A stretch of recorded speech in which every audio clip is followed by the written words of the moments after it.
got so motherfucking design on right now.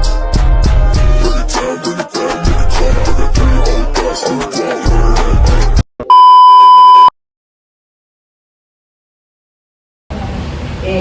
Sebelumnya perkenalkan, nama saya Muda, saya anggota KPU periode 2004-2009 dan nanti setelah 2009 saya sudah tunang, karena saya tidak bisa ikut lagi karena sudah periode ya. Jadi saya diamani oleh kawan-kawan sebagai divisi perencanaan data dan informasi ya. Saya akan coba jawab ya. Apa peran dan hak ini sesimpel ini. Kenapa masyarakat sendiri ya? Adik, kenapa saya sampai tadi saya sampaikan kenapa masyarakat harus sendiri dan datang ke TPS untuk menentukan pilihannya? Jadi pilihan Anda, pilihan kita semua menentukan kedepannya 5 tahun kota Tarakan, kedepannya negara Indonesia Raya Merdeka. Ya. Pilihan apa nih Bu? Ya, presiden dong, gitu ya. Wakil rakyat, gitu ya. Kemarin sekarang sudah milih belum? Sudah. Berasa sekali milih ya. Jadi apa namanya? Kenapa harus memilih dan memilih itu kenapa menjadi tanggung jawab kita pribadi. Ketika kalian datang ke TPS menentukan pilihan kalian, itulah kontribusi, salah satu kontribusi kalian untuk negara. Serius, merasa nggak sudah berkontribusi pada negara? Kalau kalian memilih di 2024 kemarin, kalian sudah berkontribusi untuk negara. Apapun pilihan kalian, ya, sudah menyampaikan hak kalian. Apa haknya? Memilih sesuai dengan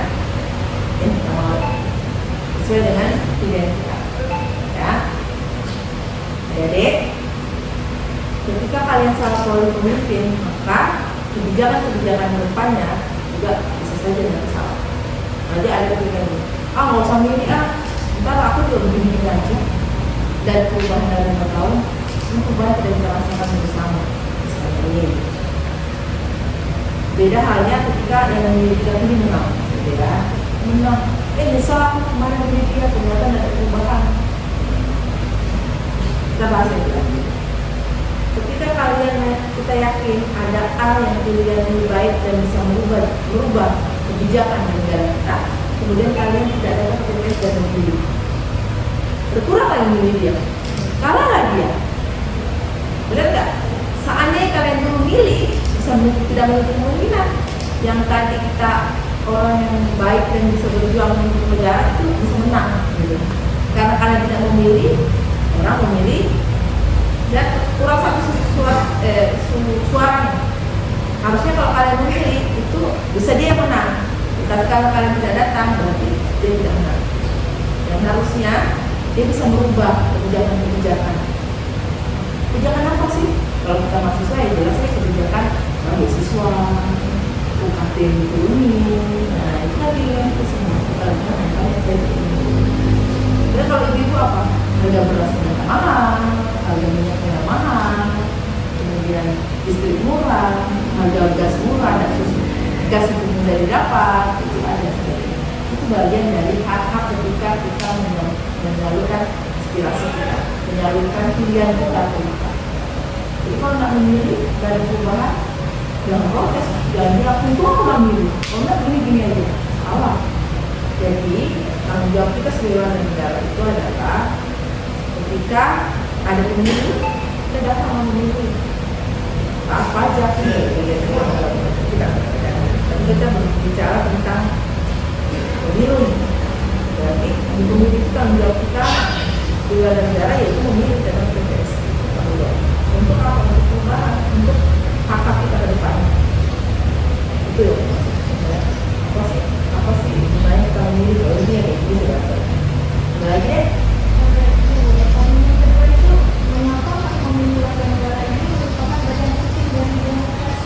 Penting banget. Kenapa saya katakan penting bagian kelompok demokrasi, bagian dari demokrasi? Sekarang kemarin memilih ke TPS nggak? Dia memilih TPS. Ketika ketika di TPS intervensi nggak? Nggak intervensi nggak? Kamu harus pilih ini, itu maksudnya intervensi. Nah iya itu bukan intervensi. Intervensi itu maksudnya kalian dipaksakan memilih sesuatu yang bukan pilihan kalian. Itu intervensi. Ya, lihat lagi ya. Kalian kan datang ke TPS, kasih KTP, yang punya KTP, surat undangan, didaftar dan di pendaftaran, kemudian disuruh duduk, nanti dipanggil. Benar ya? Kemudian dipanggil, dapat tes suara yang sejuk, suara gitu ya. Buka. Sekalian diarahkan, disuruh buka nih, ada yang kosong apa enggak? Pilih kapan? Ya. Jadi di mana deh? Bayar. Jadi dikasih kertas yang gede itu, tanya kertasnya rusak nggak? Kalau rusak diganti, ya. Kalau sudah nggak rusak, suruh lipat lagi. Kemudian kalian diarahkan untuk menuju bilik. Di bilik suara, kira-kira kalian ada yang bisiki nggak? Ya jangan pilih itu, pilih ini aja. Ada nggak gitu? Itu salah satu contoh demokrasi loh. Tadi pertanyaan apa? Kenapa pemilihan negara merupakan bagian penting dari demokrasi? Itu, ya. Boleh harus itu TPS kita punya demokrasi terbuka, jujur, rahasia. Kita jujur, TPS nggak bawa foto, dilarang apa kamera?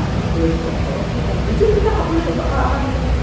Itu tertutup, kita benar-benar nggak boleh kita. Kemudian demokrasi ya sudah kita memilih dengan isinya.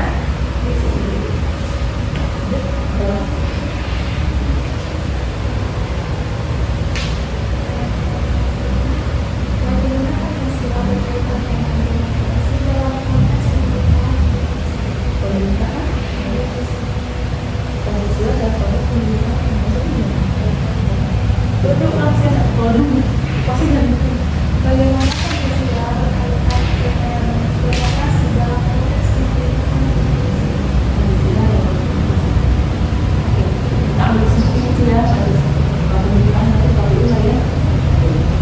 Pancasila mempengaruhi kami KPU, ya, bagian dari pemerintah. Maksudnya pemerintah itu kan pemerintah negara Indonesia, pemerintah kabupaten kota, dan kita begini, kita akan minta dulu kalau begitu.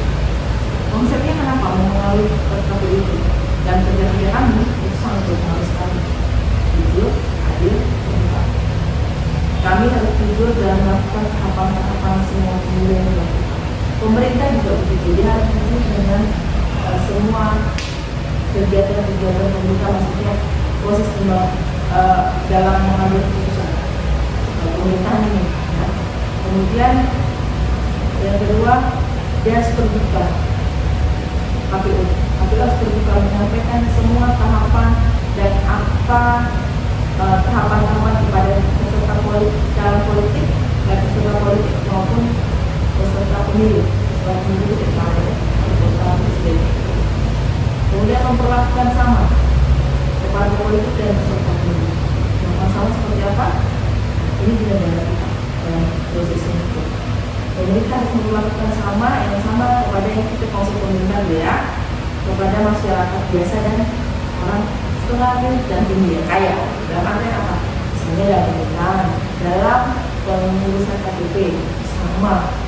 Dan bedanya salah-salah antara yang kaya, antara yang pejabat dengan masyarakat biasa. Ya, dari KPU juga begitu.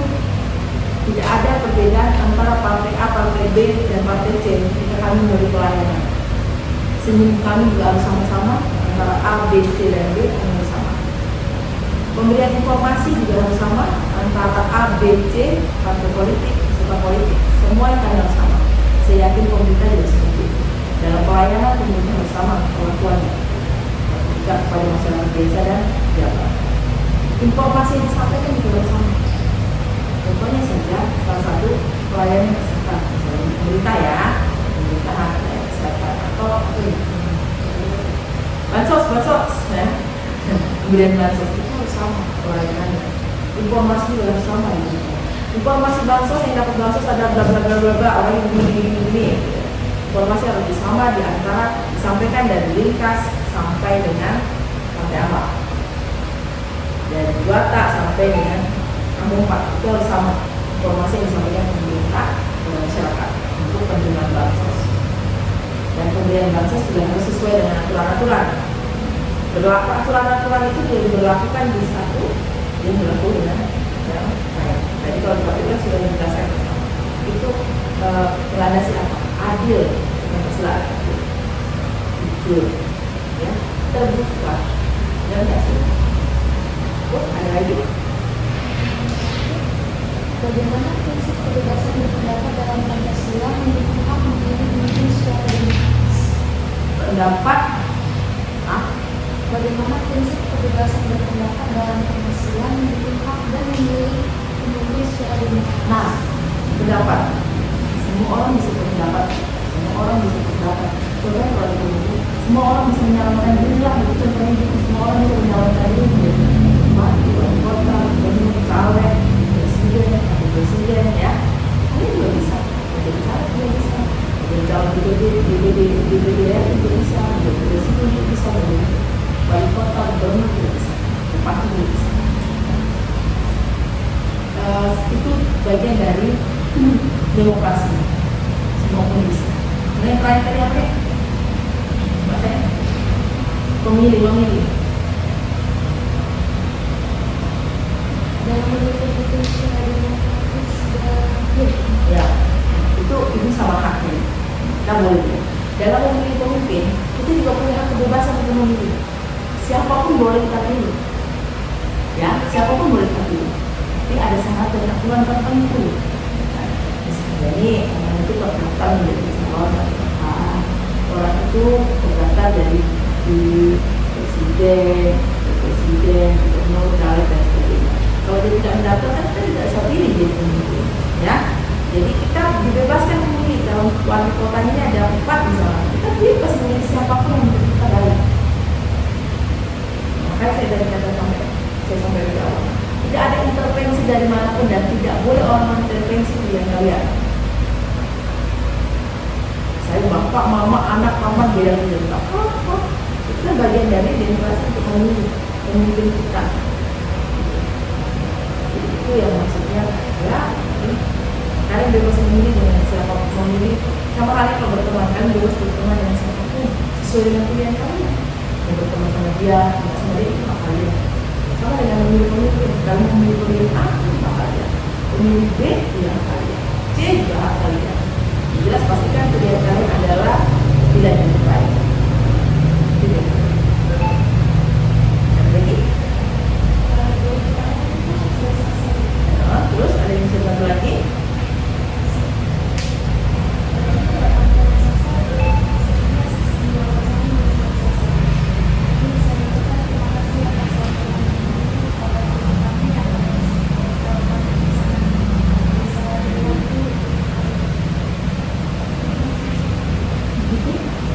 Minta maaf jika ada kata-kata yang kurang berkenan, jika ada jawaban-jawaban yang perlu didiskusikan. Saya siap kapan saja ada yang untuk informasi, saya datang beberapa dan bisa ketemu saya ataupun kasih semua atau budaya ataupun ketika adik-adik datang saya tidak ada tempat, ya. Dan akan menuju berjalan beririsan sekali dan dorong-dorongan tidak ada waktu untuk yang lain. Jadi saya siap saja kapan ada urusan yang mungkin komunikasi.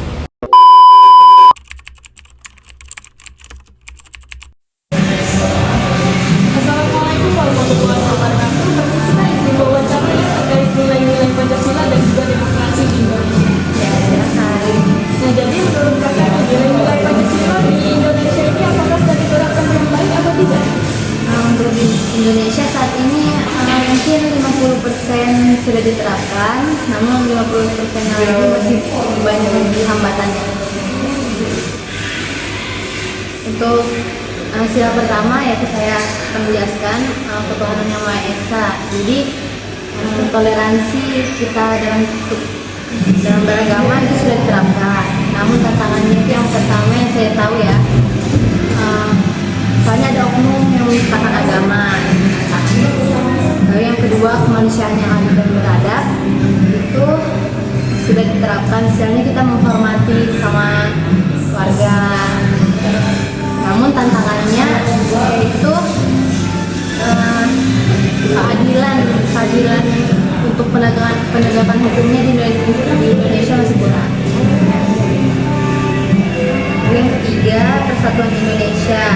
Penerapan Pancasila ini persatuannya sudah cukup bagus, namun masih ada oknum-oknum yang memecah belah Indonesia. Yang keempat, kerakyatan yang dipimpin oleh hikmah. Ini seperti kita melakukan pemilihan umum. Ya, itu sih kita sudah melaksanakannya. Namun masih tantangannya itu seperti money politik. Lalu yang terakhir, untuk keadilan sosial, penerapan sila ini seperti pemerataan pelayanan kesehatan, pendidikan, dan kerjaan itu masih kurang. Apalagi daerah-daerah terpencil itu masih sangat kurang. Iya, untuk kalau saya kan sebagai calon guru SD, itu di SD masih daerah terpencil, gurunya sedikit, layanannya, fasilitasnya kurang, siswanya juga banyak yang tidak mau sekolah karena layanan fasilitasnya belum. Ya, mungkin itu saja saya tahu. Terima kasih atas Ya, sama-sama. Oke, di sini saya melanjutkan pertanyaan dari teman saya yang sebelumnya. Jadi pertanyaannya itu, menurut Anda demokrasi di Indonesia ini bagaimana? Apakah masih ada demokrasi atau tidak? Ya, terima kasih atas pertanyaan yang telah diberikan. Jadi saya izin menjawab. Demokrasi sebetulnya yang ada di Indonesia ini memang masih ada tentunya. Cuman yang patut kita sayangkan sebagai generasi muda adalah nilai demokrasi yang ada di Indonesia ini tidak berjalan sesuai yang kita harapkan sebagaimana undang-undang yang telah ditetapkan sebelumnya, bahwa demokrasi ini kan memang harus berjalan real kan, tanpa ada campur tangan lain. Nah, sedangkan yang sedang kita ketahui, terutama pada saat pemilu kemarin itu kan banyak sekali, pesat sekali itu adanya money politik yang terjadi. Entah kenapa semakin berjalannya waktu money politik itu semakin pesat, bahkan tidak berkurang sama sekali. Nah, itu yang menjadi pertanyaan serta menjadi menjadi tugas kita sebagai generasi muda untuk bisa menghindari hal-hal tersebut.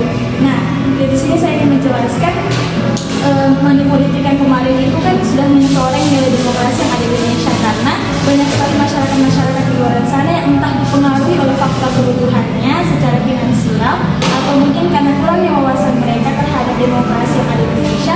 Banyak sekali mereka itu memilih calon-calon legislatif yang bukan karena hasil kinerjanya yang baik, bukan visi misi mereka yang baik, melainkan seberapa besar sih nominal yang si calon legislatif itu berikan untuk bisa menjadi pemenang di dalam perlombaan, di dalam pesta pemilu tersebut. Nah, itu salah satu tugas kita sebagai generasi muda untuk bisa menghilangkan money politik itu sendiri. Ya, itu aja sih. Oke, jadi telah beberapa penjelasan dari calon guru SD yang telah kami wawancarai. Sekian dari saya. Terima kasih. Berakhirlah sudah sesi wawancara kami terkait nilai-nilai Pancasila dan juga demokrasi yang ada di Indonesia. Kurang dan lebihnya kami mohon maaf. Wassalamualaikum warahmatullahi wabarakatuh.